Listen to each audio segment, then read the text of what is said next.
Lighting change, just what I needed as I'm about to start filming. The lighting is probably going to change a couple of times throughout this video because the sun is playing hide and seek behind the clouds today, and every now and again it comes out for a little peekaboo and then it goes back behind the clouds. So you'll just have to bear with the changing lighting. Thank you in advance. Today I'm going to be talking to you about this book, The Waiter by Matias, which I recently finished reading and I loved. And I want to talk to you about it because it's such an intriguing concept, and I think it touches on so many different themes and topics and very takes a deep dive into the human psyche, if you will, a little bit. Or at least that's what I picked up on while I was reading this book. I'm sure you could read this book and not pick up on any of those things, but I did. And so I'm going to talk to you about it. So, in a nutshell, in 4 words, I wrote them in the back of the book here. I made notes. I made notes in the back of this book. So, in 4 words, I would describe this book as being about perception, persistence, fascination, and privilege. Those are the kind of overarching themes I found in this book. And I will kind of explain what I mean by all of them as I go through this video. But the story follows a waiter at a restaurant in Oslo, in Norway, called The Hills. And it follows, or the story is told from his perspective as he goes about his days working at The Hills and serving all of their customers, or serving their regular customers, because he doesn't really talk about any of the other customers who come in apart from the regulars who are there basically every day. One of the things also that I noticed about halfway through this book is that nobody in this book really has a name. There's two people in this whole book who are called by their first names. There are a couple of people who are called by their last names, but there's only 2 people who are named by name. Everybody else is either called by their last name or by a nickname or by their job title. So you have the waiter, then you have the maitre d', you have the bar manager, you have chef. You have the owner of the restaurant, who only features once and very late into the novel. You have Mrs. Knipschild, who is an elderly lady who's a regular at the restaurant. You have Mr. Sellers, who is an art collector or an art connoisseur, if you will, and he works in the art world somehow. Then there's the actor, who is a failed actor and now is just sitting at the restaurant drinking his days away. And then there's the pig. Yes, you heard that right, the pig. He's not named the pig because he is a pig. He's actually quite a very nice man, and I don't think he looks like a pig, but he explains in the book why he is called the pig, and it's because of a different nickname that he had when he was living in France, I believe. So, and then lastly, the kind of anchoring point, if you will, around which all of the other characters revolve, kind of, is somebody, a young woman who comes into the story. She's a new addition to this group. She's not a regular, but she becomes a regular throughout the book. And they call her Child Lady because she's young, but she acts like an adult, so the waiter can't quite figure out whether she's actually still a child or whether she is a grown-up. And then the only 2 people who are named by name are the waiter's best friend. I want to say Edward. Have I forgotten this man's name already? Yes. I think his name was Edward. And his daughter, anyway. This guy named Edgar, I think. Edgar? Yes, Edgar, that's right. Edgar and his daughter Anna. Those are the only 2 people in this book who are named by their first names. Oh, and then also there's I don't remember his name at the minute. It starts with a J, but it's his surname. But he is the pianist of the restaurant, and he's always sitting up on the mezzanine playing music as background for everything, all of the goings on in this restaurant. So the crux of the story is that this child lady comes into the scene, and she joins the pigs table for lunch one day, and everybody seems to be instantly enamored by her and obsessed and really fascinated with her, but nobody knows anything about her. They don't know where she's from, they don't know who she is, they don't know how she's connected to the pig or anything like that. So I think that is one of the things that I picked up on, is there's a lot of fascination in this book. People are fascinated with this specific woman, and they can't quite figure out why. And I think the reason they are so fascinated with her is because they can't figure out why they're fascinated by her, or what it is about her that fascinates them. And because they know so little about her, I think that drives the fascination as well, which I think is very indicative of we as humans, how we work. We are, I think, often more fascinated by things that we don't know a lot about than we are about things that we know a lot about, because it kind of takes away the mystery, it takes away the air of mystique. If you are fascinated by something and then you learn a lot about it, it kind of loses that fascination, because now you know too much, really. So I think a lot of the fascination about this woman is because of how mysterious she is. She doesn't give much away. She doesn't tell anybody her name. Nobody else who knows her introduces her to the other characters in this book and explains how they know her. So she has this kind of hold on the characters in this book in a very strange way. And for a lot of the book, I was like, I really don't get why everybody is so fascinated with this woman, until I realized it's because they're fascinated with her because they don't know her. Because you are going throughout the story through the waiter's perspective, a lot of what you know about people is from his perspective. So a lot of the ways that he describes people is about how he perceives them, which is where the perception aspect of this comes in. And it kind of shows you just how unreliable people's perceptions are, because obviously you base your opinions and your thoughts and feelings on, or of the other characters, on what you are being told by this person. And whether or not what he's saying is true, what he is saying informs your opinions, or what your perception becomes of the people that he's telling you about. And a lot of it is very surface level, and a lot of it is very facetious, if you will, very kind of vapid, very surface level descriptions of people, and also partially quite judgmental, because we all make our judgments on other people, whether we think we are or not, whether we notice that we are or not, and whether we want to or not, really.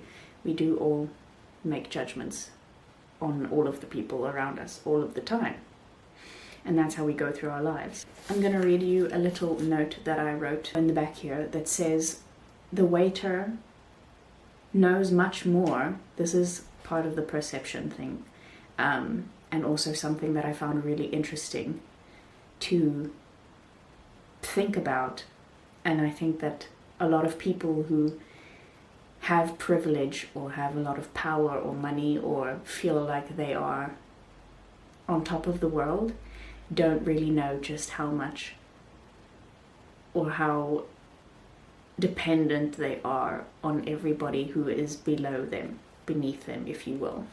So I wrote, the waiter knows much more about the lives of those he waits on than both they think he does and then they know about him. In a way, people in menial jobs hold a very strange kind of power. And this is kind of where I started to think about what would happen, because all of these people who are in this book are regulars at this restaurant, and so the wait staff at this restaurant see them on a daily basis, see who they are spending time with, overhear a lot of their stories, and maybe the people who are there have told them a lot about their lives, possibly. This I feel like happens a lot with people who work as waiters, people who work as hairdressers particularly. They hear a lot of gossip, and maybe cleaning staff as well.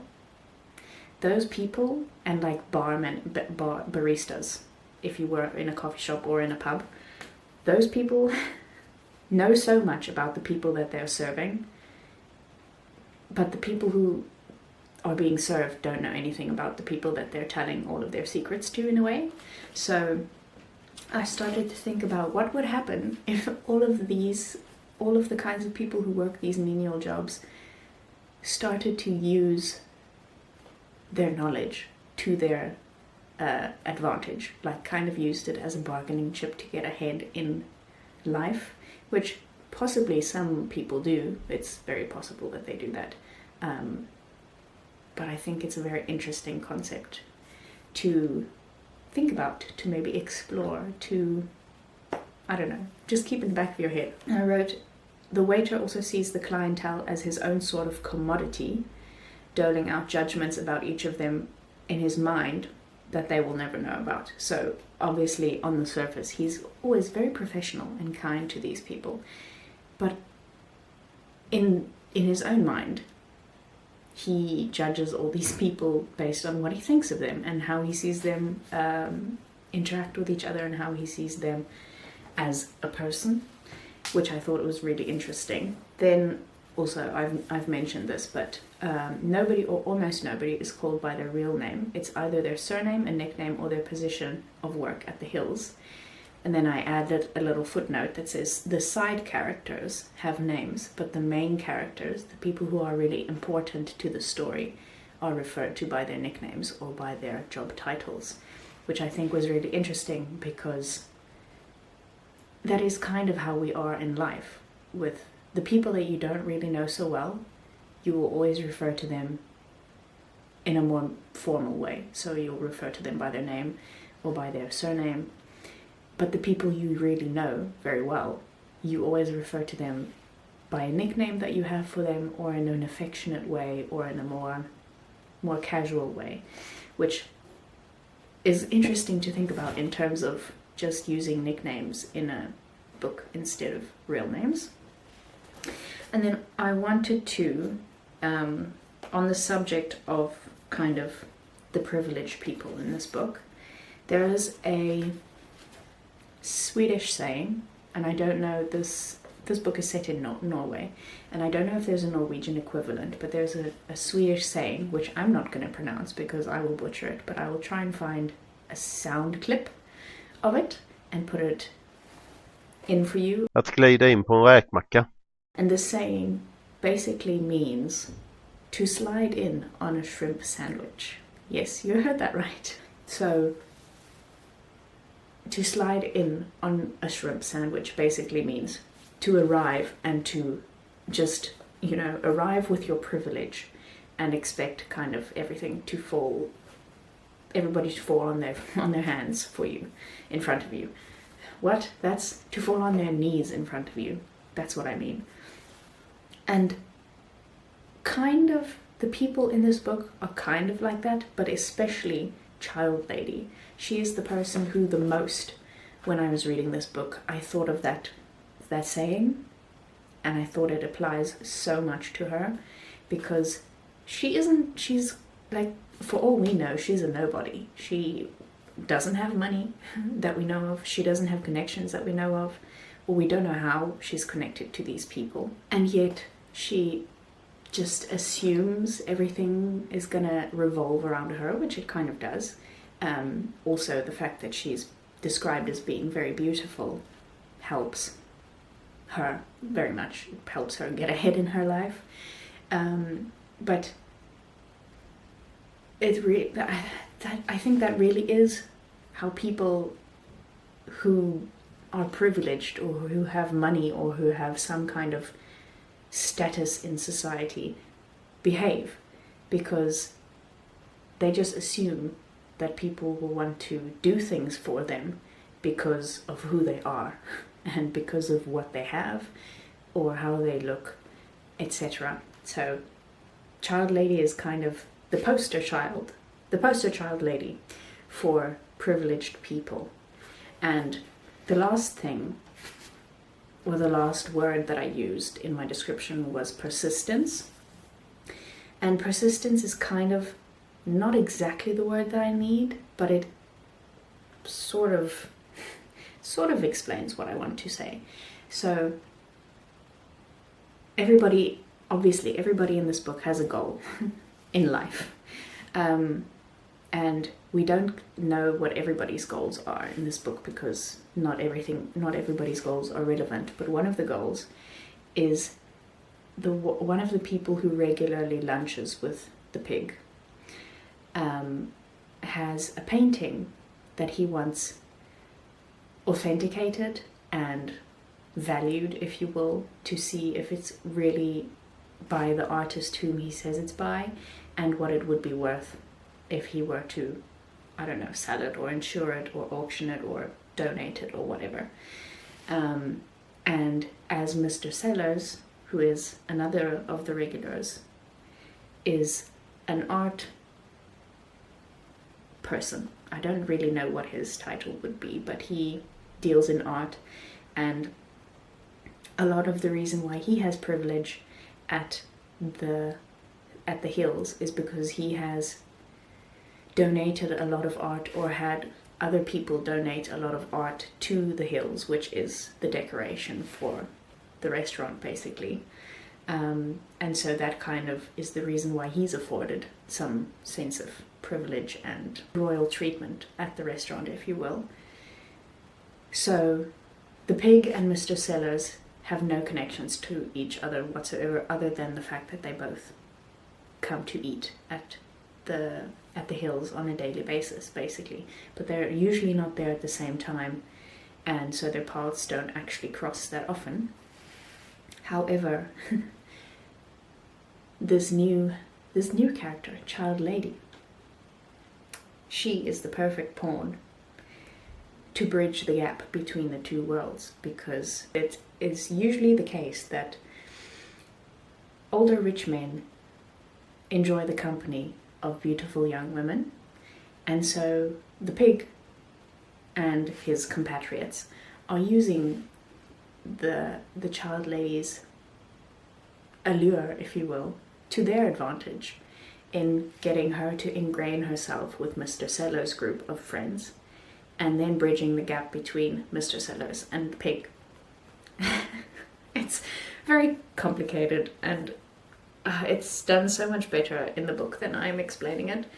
But basically, everybody in this book is somehow manipulating each other to get what they want. And that's kind of what I mean with persistence, is that the pig tries different ways to get the outcome that he wants. None of them work out except for getting Child Lady to bridge the gap between him and Mr. Sellers' group. And it kind of just goes to show that anybody can get anything, really, if they go at it for long enough and are smart about how they go about trying to get that thing. So you have to be persistent, but you also have to know how to manipulate things and people to your favor, which goes again, I feel like, back to privilege, because people of privilege have either done that or they know how to do that. They know how to get things to go their way, and that's how they get their privilege and their money and their power and their connections. And this book This book, in my opinion, has a criminally low average rating on the story graph. I haven't looked it up on Goodreads, but on the story graph, the average rating for this book is 2.9 stars. I gave this a 5-star rating, just so you know. I don't understand why people didn't like this book, but I can also understand it because it is not straightforward. And it kind of invites you, but also forces you to participate. It makes you want to have to think, or have to want to think about what you're reading and engage with the story to try and figure out what's going on. There's like this writer and also the translator, I should say. I should tell you who the translator is. This is a bit late in the day for this now, but anyway, it's translated by Alice Menzies. There you go. The translator and the writer have done such a fabulous job. So things like, if I have the ability to drag a conversation out, the chef is the grandmaster of driving it into a ditch. You have really fun lines like that, but then you also have things that just makes you so, like, that just explains so much about how everybody interacts with each other. I'm going to read you 3 more things. The first one is just another fun segment. It says, "Is this your coffee order?" says Blaze.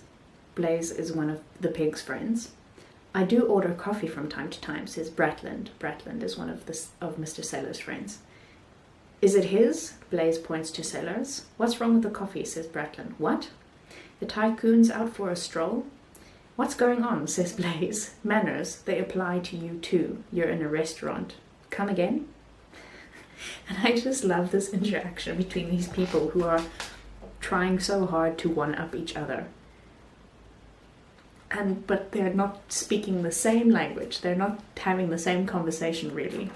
There's another line that says, "The musk is left hanging in the air alongside everything else that's already hanging in the air. There's so much hanging in the air. Is there ever nothing hanging in the air?" And that made me stop and think for a while. Really, really did. I will read you the line first, and then I'll read you my note. It says, "I don't know a thing about who she interacts with, even though she is sitting right in front of me. And not just that, I honestly can't know whether she's reading or looking at pictures either. I don't know if she's political, an activist, if she pays her bill, if she works, has sex, watches films, talks to her parents, goes to college, is buying clothes or furniture or a car. It's impossible to know." And that, when I read this, I finally understood why the waiter was so enamored, and probably why everybody in this story is so enamored by the child lady. And I wrote here, "This is why he finds her so fascinating, because he doesn't know her. She's novel. He hasn't figured her out yet." And that, my friends, is my spiel about this book. I don't know if there's a succinct way for me to try and wrap all of those thoughts, to try and connect them all to a central point. The central point being this book. But I don't know how to pluck them all of those strings out of the air and tie them around this book so that they don't float away. What are the metaphors that I'm making today? I don't know. My brain is going at 1,000,000 miles an hour, and that's what this book did to me. So, if you want your brain to go at 1,000,000 miles an hour, I would really highly recommend this book. I really would. I think it's definitely one of my favorite books of the year, if not my favorite book so far, to be honest. And I think it's a book that's going to stay with me for a really long time, and I'm probably going to reread it many times over my life. And I can't wait to reread it again and find new information and new tidbits and new secrets about these people. So, I would love for this to be made into a film as well. I think it could be so interesting. I think it would be a brilliant film. Anyway, thank you all for being here. Thank you for dealing with this changing lighting. I'm sorry. I hope you enjoyed this video. If you did, please let me know. If you want me to do more just one-off videos or videos about one specific book, then let me know and I will do that when I have a book that I feel warrants a video that is just solely about that one book. Otherwise, I will see you all again next week with another video.